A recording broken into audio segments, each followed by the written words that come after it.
It's your boy, the Grandmaster, coming directly at you with another video. And in this video, I'm going to give you 5 strategies that's going to make your sponsors love you.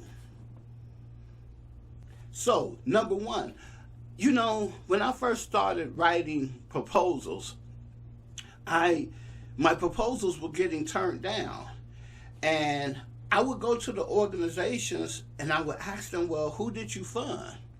And I would look at the other people who they funded, and their proposals was crap. It was worse than anything that I could see. It was way worse than my program, and my program, to me, was off the chain. But yet they still got funded.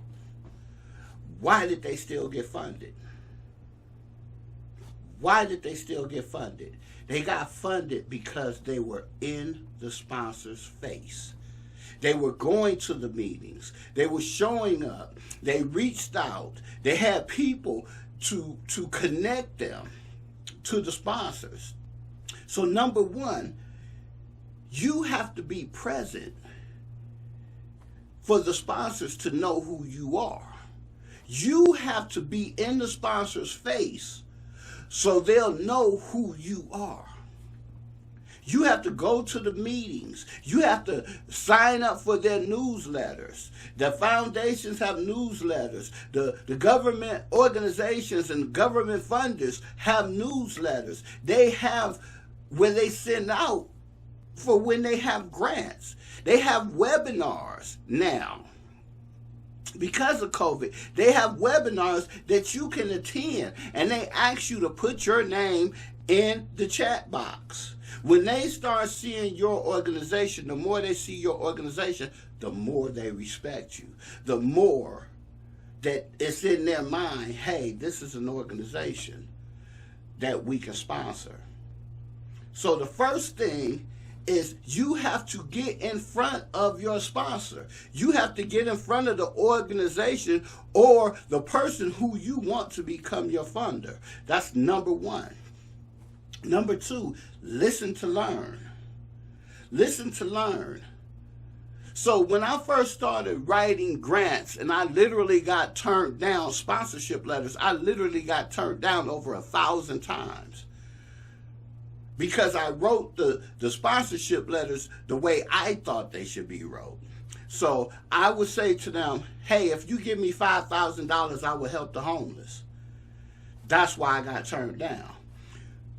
The correct language is, with your $5,000, I will help 10 homeless with supportive services, housing, and other special needs that they have.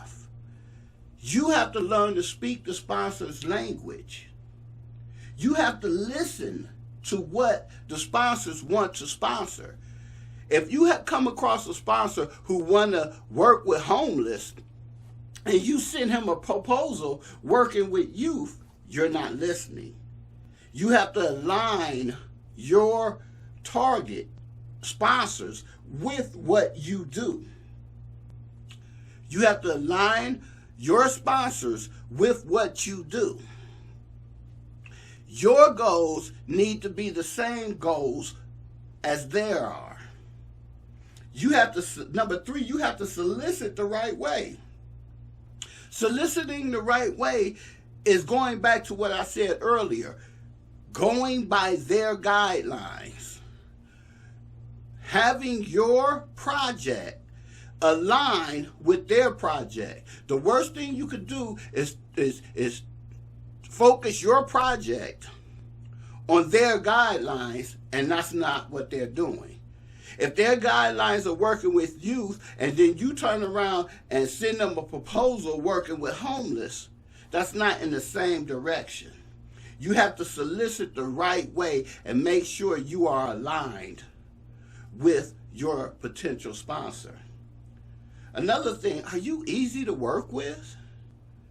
You know, there are people that I've ran across who are looking for grants and things like that, and they're not easy to work with. They don't even have a pleasurable personality. They don't have anything for the sponsor to grab on. They're nonchalant. They're not easy to get along with. They don't have an outgoing personality. You have to be able to connect with these sponsors on a personal level. You have to be able to connect with these sponsors to have them to like you. You want them to like you. You want them to be friends with you. That's how you get the sponsorships. It's not through the proposal. It's through that connection that you have with that sponsor or that potential sponsor. You have to remember, these government agencies, they give the funding, they're humans. And they need that human connection. These foundations are humans. They need that human connection. Are you easy to get along with? Because if you don't have the personality as the leadership of your organization, you need to put somebody else in charge who can communicate and get along with these funders. Number 5, don't over communicate. You know why they say that witnesses make the worst person to be on the stand? Because a lot of times people over communicate and they say something that'll piss the jury off or that will piss the sponsor off and make the sponsor mad at them because they over communicated. There's a saying, it's best to stay silent and thought the fool than to open your mouth and erase all doubt. So when it comes, number 5, when it comes to these sponsors, don't over talk it. Write down your notes that you want the sponsor to know about your organization and keep it quiet. Don't over talk it. It's your boy, the Grandmaster. I've been on this video too long. I don't like these long videos, but I needed you to know this. See you in the next video. Peace.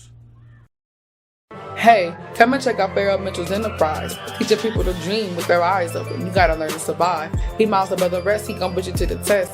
Teaching people to start businesses, organizations that's non-profited, entrepreneurship, start over 365 businesses, community enrichment specialists. He the gotta get it how we live it how we can. Success is the key and Pharaoh is the man.